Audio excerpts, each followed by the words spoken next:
When you're working offline and you don't have access to your SharePoint library, what happens when you need to access maybe the contents of one of those libraries, like a file, a document, slides, whatever?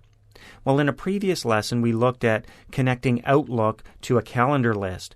Well, we can also connect Outlook to a library in one of our sites, but the difference is when we connect to a library from Outlook, the contents of the library, like the documents and the files and the images and so on, they're made available in Outlook's offline mode so you can work on them even though you don't have access to the SharePoint library. And here's how we do it.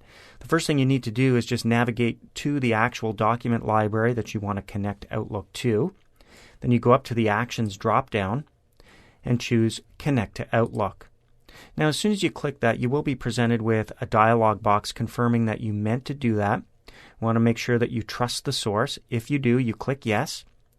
And you can see what's happening over here in the main folder section. I now have a training department folder that's about to be connected to. Now in my environment, I need to log in. So I'm going to do that.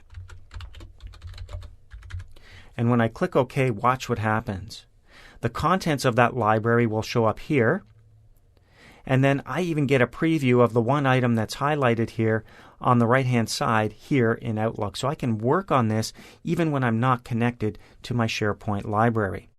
The only important thing for you to remember is that when you work on an actual document that you retrieve from Outlook, so if I double-clicked on this item and opened it up in Microsoft Word, I would not be working on a synchronized version. I'd be working on a local copy, and I'd have to upload that to the library to save those changes in the SharePoint library.